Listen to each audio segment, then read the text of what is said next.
मैं कश्मीर से हूँ।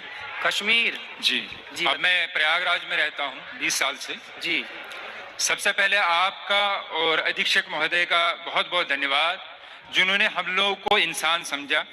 बाहर की दुनिया से जब भी कोई जेल में आता है तो बाहर की दुनिया से, बाहर के समाज से कट जाता है, जी हीन भावना से देखा जाता है। जी मगर अधीक्षक महोदय ने आपको यहाँ लाके हम लोगों को आज एहसास कराया कि हम लोग भी इसी समाज का एक हिस्सा है। बिल्कुल। इसके लिए बहुत बहुत धन्यवाद। आपसे जानना चाहता था मैं, जी अधर्मी और धार्मिक, इनमें दोनों में फर्क क्या है? धार्मिक किसको कहते हैं और अधर्मी किसको कहते हैं? धार्मिक और अधार्मिक, जी धर्मी और अधर्मी जी किसे कहते हैं? जी जो दूध पीता हो वो तो धार्मिक है, जी जो शराब पीता हो वो अधार्मिक है, जी जो गाय को माता मानता है जी वो धार्मिक है, जी जो गाय की हत्या करता है वो अधार्मिक है, जी जो जीव मात्र में दया रखता हो, सबके प्रति दया, जो चींटी से लेकर हाथी तक पर दया करता हो, सब पर दया का भाव जिसका है वो धार्मिक है। और जो क्रूर है, जो सबको मारना चाहता है, काटना चाहता है, वो अधार्मिक है। जी। अब जानना ये चाहता हूँ जी कि बताया जाता है, आप ही कहते हैं कि किसी की हत्या या किसी के बुरा नहीं सोचना चाहिए। जी इसका मतलब है कि अक्सर हमने देखा है भजनों में या आखिर में पूजा में होता है कि अधर्म का नाश हो। हाँ तो अधर्म में कौन लोग आते हैं? अधर्म में वही सब लोग आते हैं जो गलत काम करते हैं, मतलब पूरी दुनिया में। जी। तो उनका नाश करना, ये कहना ये उचित है? क्या नाम है आपका? हयात मोहम्मद शौकत। हयात मोहम्मद शौकत जी। हम हिंदुओं के यहाँ भैया जयकारा लगती है अधर्म का नाश हो, जी। अधर्मी का नाश ना हो, अधर्मी नहीं अधर्म का नाश हो। जो व्यक्ति के अंदर अधर्म है, जैसे आप शराब पी रहे हैं, जी। तो आपका नाश ना हो, आपके अंदर जो शराब पीने की गलत आदत है उस अधर्म का नाश हो, व्यक्ति का नाश नहीं। समझो आप, जी। व्यक्ति का नाश नहीं बोला गया, जी। व्यक्ति का नाश हो ऐसा नहीं, अधर्म का। अधर्म मतलब अधर्म करने वाले, जैसे अधर्म गलत सोच, गलत विचार। जैसे दूध पीना धर्म है, शराब पीना अधर्म है, तो शराब मत पी भैया, पी रहा है तो छोड़ दे और दूध पर आ जा।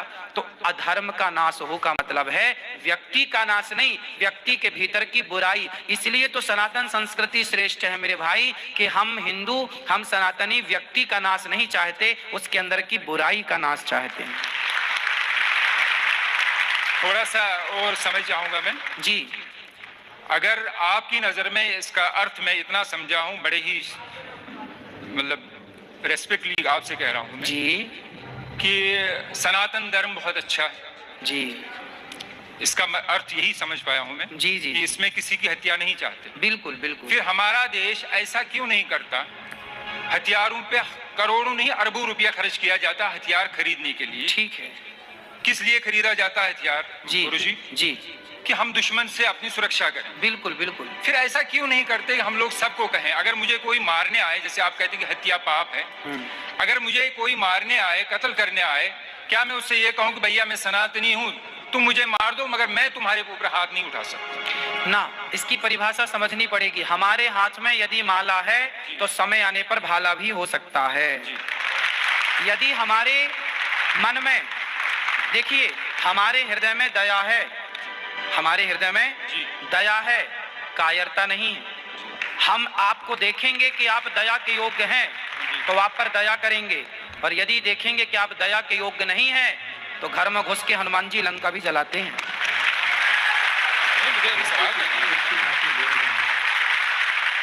हम यहाँ जेल में जी सब लोग जितना प्यार से सद्भावना से जेल में रहा जाता, मुझे लगता है आजकल बाहर की दुनिया में नहीं रहा जाता। बिल्कुल सही कह रहे हैं आप। मगर यहाँ 2-3 दिन से मैं देख रहा हूँ, जैसे आप भी थोड़ा सा ये कह रहे हैं, कुर्बानी की बात उठी जी जी कि कुर्बान हत्या, बार बार यही बात आ रही है। जैसे मैंने आपसे कहा है कि अगर कोई भी, अगर हम अपने देशवासी सब लोग यहाँ के हमारे जो बड़े हैं, नेता हैं, प्रधानमंत्री हैं, वो अगर सब दूसरे देशों से फिर कहे कि भाई हमें हथियार नहीं खरीदने, हम सनातनी, हम किसी को नहीं मारेंगे, तुम भी हमसे दुश्मनी ना रखो। मारेंगे की बात नहीं है जी। हमारे भगवान श्री कृष्ण ने अर्जुन हथियार डाल दिए थे जी। मैं महाभारत नहीं लड़ूंगा। जी। आपने महाभारत के बारे में कुछ सुना है? अर्जुन के बारे में कुछ सुना है? हल्का हल्का थोड़ा सा। अर्जुन नाम के एक हमारे यहाँ भक्त हुए हैं, उन्होंने महाभारत का युद्ध हुआ तो उन्होंने हथियार डाल दिए कि जी मैं युद्ध नहीं करूंगा, क्योंकि सामने मेरे गुरु हैं, मेरे पितामह हैं, मेरे अपने भाई हैं, मैं उन पर कैसे धनुष चलाऊंगा, बाण चलाऊंगा। तब भगवान ने कहा तू क्षत्रिय है, कर्मण्येवाधिकारस्ते मा फलेषु कदाचन, तू कर्म कर, तू क्षत्रिय है, क्षत्रिय का धर्म है युद्ध करना।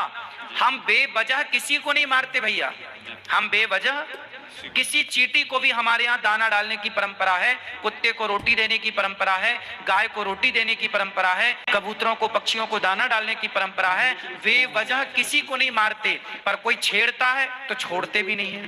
बेवजह मैं मानता हूँ कि नहीं मारा जाता, किसी भी धर्म में नहीं। हाँ, हमारे कुरान में भी लिखा है कि एक मानव की हत्या पूरे मानवता की हत्या है। बिल्कुल।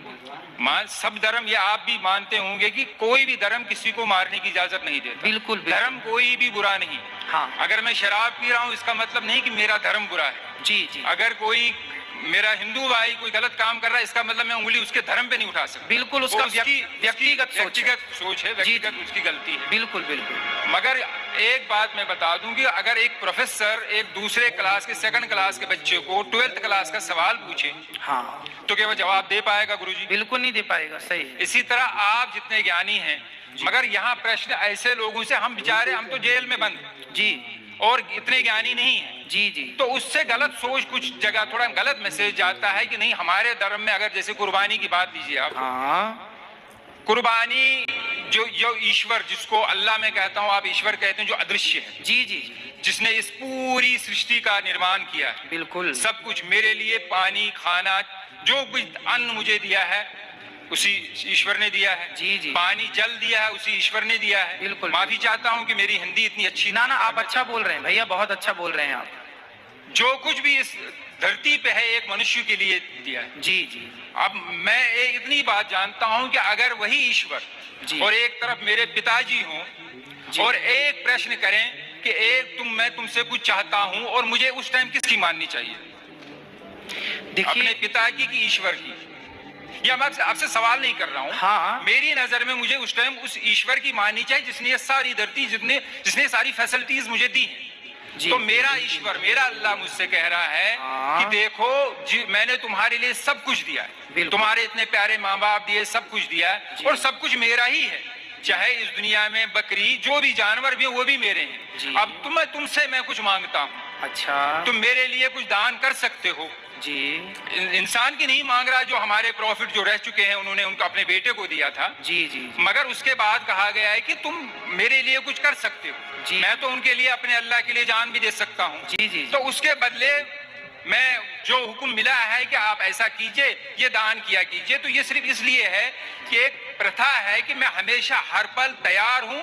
जिसने मुझे इस दुनिया में लाया है, जो मुझे सब कुछ करता, मैं उसके लिए सब कुछ कर सकता हूँ। ठीक है, ये विचार है मेरे। सही है, सही तो है। मैं ये नहीं चाहता है कि कोई गलत मैसेज जाए। बिल्कुल बिल्कुल। देखिए, बात गलत और सही की नहीं है, बात तो पर्सनल, व्यक्तिगत। जैसे मैं आपसे एक सामान्य सवाल करूं, इस पर नहीं कि आपका मजहब क्या है, पंथ क्या है, धर्म क्या है। जी। हम धर्म, मजहब, पंथ को थोड़ी देर के लिए अलग करके, और एक इंसानियत के नाते, हम भाई भाई के नाते बात कर लें आपस में, और एक जरा सा विचार कर, आप मेरे से पूछिए कि बताइए कि क्या किसी की हत्या करना सही है, तो मैं बोलूंगा भैया नहीं।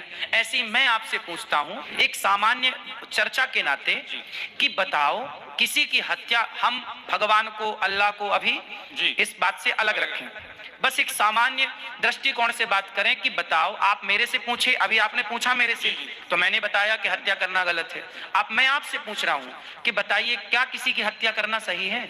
मैं इसका उत्तर ये दूंगा कि ये निर्भर करता है परिस्थिति पे। यहाँ जितने भी मेरे भाई मर्डर में आए हैं, किसी ने खुशी से नहीं किया। बिल्कुल। कोई परिस्थिति ऐसी उत्पन्न हुई, बिल्कुल, या कोई दुश्मनी थी, कोई किसी को। एक अभी आया है आखंड, जो हमारा हिस्सा है, 2 दिन पहले की बात है। हाँ।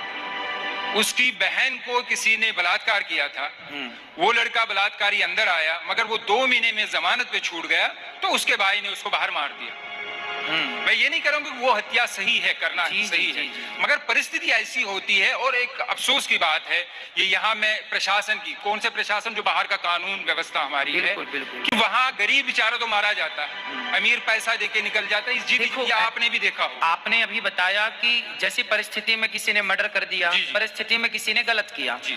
तो परिस्थिति में गलत कर दिया, पर यहाँ जितने लोग हैं, मैं आपसे भी पूछूं कि आप यदि किसी का मर्डर करके आए हैं तो क्या यहाँ से जाने के बाद आप फिर वो गलती करेंगे? नहीं तो अगर वही- अगर नहीं, अगर परिस्थिति वैसी, मुझे अगर कोई मारने आएगा तो मैं तो मारूंगा। हाँ, लेकिन यूं ही आप तो किसी की चढ़ाई नहीं करेंगे ना। ऐसे तो पागल नहीं है ना कि हम किसी को भी, जैसे कहा बस गया वही कि तो है, भैया ये ने कहा मजबूरी कि मैं थी। चींटी को भी पैर मतलब देख के, बिल्कुल फिर बिल्कुल। करोड़ों की कंपनियां ऑल आउट क्यों बेचती है? वो मच्छरों को मारने के लिए दवाई क्यों देती है? कॉकरोच को मारने की दवा क्यों देती है? जी। उस पे बैन लगा दे फिर सरकार, जी, क्योंकि वो तो दवाई बेचती है और करोड़ों रुपए कमाती है फिर कंपनी। तो किसानों को अगर यही है सनातन धर्म में कि नहीं मारना चाहिए, हाँ। मैं अपने प्रधानमंत्री से अपील करता हूँ, गुजारिश करता हूँ कि वो ऐसी कंपनी को बंद कर दो जो इन जीव जंतु के मारने की दवाई देते। देखो, जितने की जरूरत है, अब जैसे हमारे यहाँ 5 जो छोटे छोटे पाप हैं, जैसे हम झाड़ू लगाते हैं तो बहुत सारे चींटियां मर जाती हैं। हम लोग बारिश गर्मियों में घड़ा में पानी भरते हैं तो ठंडक के कारण बहुत सारी चींटियां आती हैं, मर जाती हैं। हम लोग लकड़ी और कंडा समझते हैं, गाय का सूखा गोबर, उसको ओपले बोलते हैं। क्या बोलते हैं आप? ओपले। जैसे घर में चूल्हा, आजकल तो गैस का जमाना है, आज के 100 साल पहले लोगों की रोटियां घर के चूल्हे पे बनती थी। चूल्हे पर लकड़ी और कंडा, ओपला लगाया जाता था। उस ओपले में बहुत सारे जीव जंतु होते थे कि नहीं? तो वो मारे जाते थे जब हम रोटी बनाते थे। तो ऐसे कुछ सामान्य पाप हैं जो हमसे नित्य होते हैं। जैसे हम चल रहे हैं, चींटियां मर जाती हैं। किसान खेत में चने बोता है, इल्ली लग जाती है तो दवाई का छिड़काव करके इल्लियों को मारना पड़ता है, क्योंकि वहां मारने की इच्छा नहीं है, वहां पर मजबूरी है। बात समझ रहे हैं? किसान यदि इल्ली ना मारे तो इल्ली पूरी फसल मार देगी। यदि आप लकड़ी और कंडे की, चींटी और लकड़ी और कंडे के जीवों के लिए सोचें तो आप भूखे मर जाएंगे, रोटी बना ही नहीं पाएंगे। तो जो सामान्य पाप होते हैं आपसे हमसे, वो जानकर नहीं करते हम, वो मजबूरी है। बात समझ रहे हैं आप? वो मजबूरन करना पड़ता है। हम किसी को यूं ही नहीं मारेंगे, मजबूरन हमें, हमारी सेना बंदूक लिए घूम रही है ना, कि मजबूरन जरूरत पड़ने पर अटैक होगा। उसी तरह से हम जानबूझकर किसी को नहीं मारते, मजबूरी पे मारना पड़ता है इल्ली को, मच्छर को, मक्खी को। उसी तरह मजबूरी है तो इनको मारा गया। हम बेवजह नहीं मारते किसी को।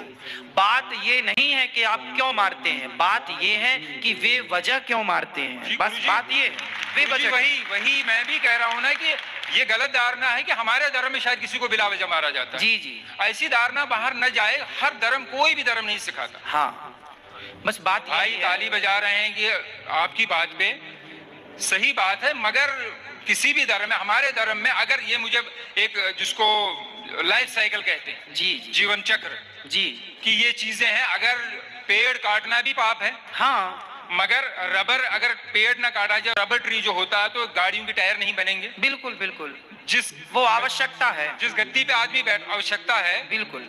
तो रीजन है। मगर जब मारा जाएगा, जब वो जानवर काटा जाएगा, तभी उसकी खाल निकलती है, तभी उसको, बहुत से लोगों का जीवन चलता है, जूते चमड़े का कारोबार, ये सब चलता है।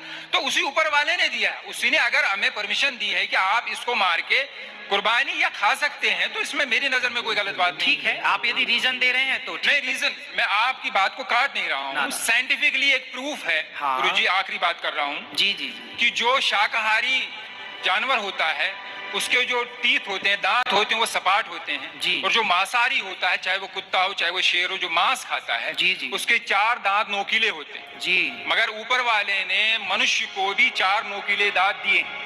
रीजन यही है कि अगर सिर्फ दुनिया में, सिर्फ मैं मुसलमानों की बात नहीं कर रहा हूँ, अमेरिका में क्रिश्चियन है, जूस हैं, जितने भी धर्म हैं, सब में खाया जाता है। क्या मांस? जी नहीं, तो मांस खाया, हर किस्म का मांस खाया जाता है। मांस खाना सही मानते हैं आप?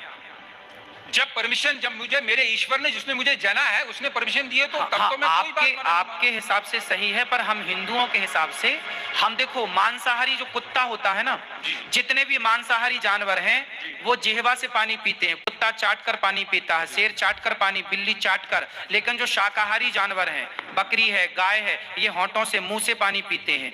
अब आप बताइए कि आप मुंह से पानी पीते हैं कि जिह्वा से चाट कर पानी पीते हैं? फिर दांत नहीं, दांत का भैया सुनो, दांत का मेरा सिर्फ इतना कहना है कि जैसे आपने कहा कि आपके हमारे धर्म में मेरे ईश्वर एक ही है। हाँ, उसने जब परमिशन दी है मुझे, आप कह रहे हैं कि आपको नहीं, मगर ये तो नहीं होना कि दुनिया में ये भावना हो कि नहीं ये धर्म अच्छा, बाकी धर्म अच्छे नहीं। देखिए हमारा जो सनातन धर्म है, उस जैसे आपके धर्म में तो ये कहा जाता है कि जैसा आप ही बता रहे हैं कि आपके यहाँ मांस खाना सही मानते हैं वो लोग, हमारे यहाँ मांस खाना सही नहीं मानते। हमारे यहाँ किसी भी मंदिर में जो मनमाने ढंग से बकरा बकरे की बलि चढ़ाते हैं मंदिरों में, वो गलत चढ़ाते हैं, हम लोगों से गलत मानते हैं। हमारे यहाँ मंदिरों में 56 भोग लगता है भगवान को, बढ़िया दाल चावल खीर पूड़ी सब्जी बादाम काजू पिस्ता, इनका भोग लगता है। जब हमारे यहाँ ये कहा जाता है कि जब खाने को 56 भोग हैं तो क्यों अपने स्वाद के लिए किसी की हत्या की जाए, इसलिए हिंदू लोग मांस नहीं खाते। ये अपनी अपनी विचारधारा है। आप खाते हैं तो उसमें आपकी अपनी विचारधारा है, हम लोग नहीं खाते उसमें हमारी अपनी विचारधारा है। अब ये देखना है कि किसकी विचारधारा श्रेष्ठ है। यदि श्रेष्ठता का निर्णय किया जाएगा तो ये देखा जाएगा, और निर्णय नहीं करना तो अपनी अपनी जगह सब ठीक है। जी यही मैं कह रहा हूँ। आखिरी बात, हाँ, जैसे आपने कहा कि मैं आपके धर्म को इसलिए बुरा नहीं कह सकता ना कि ये लोग देखो मांस नहीं खाते, तो दूसरा धर्म वाला ये क्यों कहे कि देखो ये मांस खाते इसलिए बुरा है। फिर मेरी नजर में भी बहुत ही निम्रता से मैं आखिरी बार कहता हूँ, जिससे मेरी नजर में शंका सवाल उठते हैं। हाँ, कि ये शायद मुझे पता चला, शायद आपने जवाब दिया है जी। हमें बचपन से सिखाया जाता है कि चोरी, मैं सब भाइयों से, कोई मेरे दिल में कोई ऐसी बात नहीं है। नहीं आप बिल्कुल बात करिए भाई की तरह। कोई चोरी 5 पैसे की हो या 5 लाख की चोरी होती, बचपन से स्कूलों में भी सिखाया। बिल्कुल बिल्कुल बिल्कुल। फिर क्यों एक चीज, भगवान कृष्ण जी के बहुत से गुण होंगे, मगर बार बार ये माखन चोर क्यों कहा जाता? हर बच्चा चोरी करता, इसका मतलब ये नहीं कि मेरा बच्चा बचपने में चीनी चुराता था तो मैं उसको बड़ा होके उसकी शादी भी होगी मैं उसको कहूँ चीनी चोर, अबे चीनी चोर। सुनिए तो क्या है, ये तो मेरे दिल में अजीब ना आता नहीं, चोर क्यों मैं उत्तर दे दूं आपको। आपने बोला 5 पैसा चुराए या 5 लाख चुराए, पर भगवान कृष्ण हमारे माखन चुराते हैं। जी। माखन ना 5 पैसा है ना 5 लाख, खाने पीने की चोरी नहीं मानी जाती। वही मैं भी कह रहा हूँ, मगर फिर और हमारे यहाँ भगवान कृष्ण को ना चित्त चोर कहा गया है। क्या कहा गया है? चित्त चोर। चित्त मतलब हृदय। माखन चोरी का मतलब है मक्खन के जैसा जिसका मन होगा उस मन रूपी माखन की चोरी कर लेते हैं भगवान। ये मतलब मन में एक सवाल था कि मतलब अजीब सा लगता था कि ऐसा क्यों कहा जाता। आपने उसको स्पष्ट कर दिया। जी। बाकी धन्यवाद। दोस्तों, आप लोगों से आग्रह है कि आप मुझे पूरा सपोर्ट करें ताकि मैं सद्गुरुओं के प्रवचन को, सद्गुरुओं के सुविचारों को, उपायों को, टोटका को, पूजा पाठ के विधि को भारत के सनातन धर्म के जन जन तक पहुंचा सकूं।